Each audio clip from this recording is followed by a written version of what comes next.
Hello, thank you for stopping by. Today I'm going to take a first look at a type of die that I've never really used before.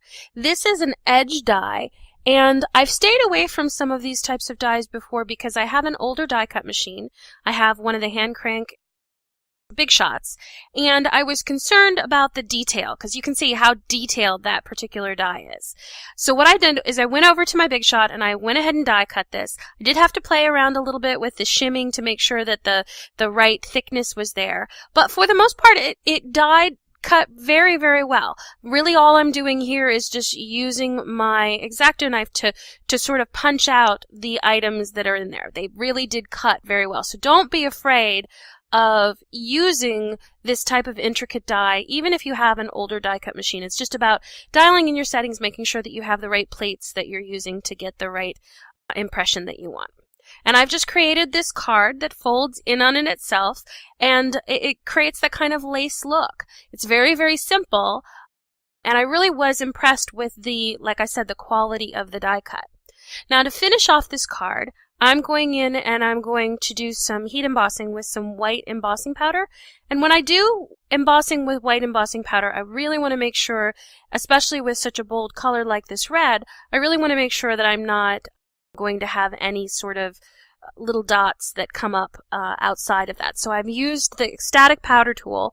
I've used the powder tool to be able to make sure that I'm getting a good impression and that the embossing powder doesn't stick.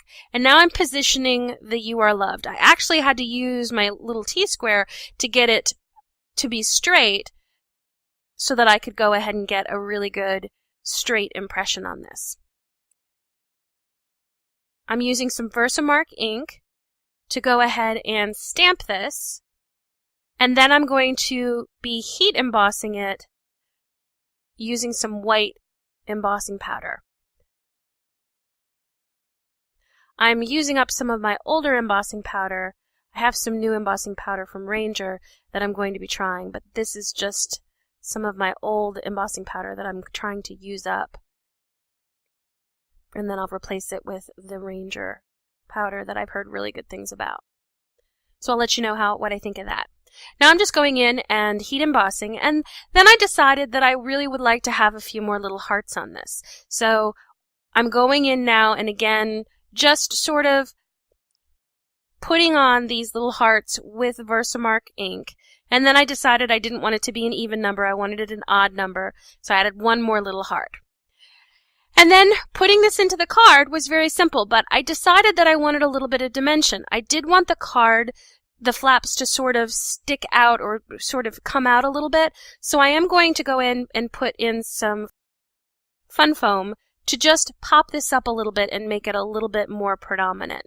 And this was just because I really did want it to stand out not only in the center of the card, but to have a little bit of that dimension so that those beautiful flaps that are on the side that have that intricate pattern, that they would stand out just a little bit and they wouldn't lay completely flat. And at this point, I almost decided to go ahead and hold it shut with a ribbon, but I decided I really liked the fact that it sort of bowed open a little bit. And I knew that it was going to, when it was in the envelope, be pushed down, so when you pull it out, it sort of kind of has a little bit of that interactive quality, and then it popped open. And I didn't want to have to have that not be the case with a ribbon. I didn't want the ribbon to hold it closed. I really wanted it to, when you pull it out of the envelope, that it sort of moves a little bit when it pops open. So the only thing that I'm doing here is just putting a few little extra gems on the outside to tie in those colors. And I always put out a number of gems and then decide, hey, I need more bling.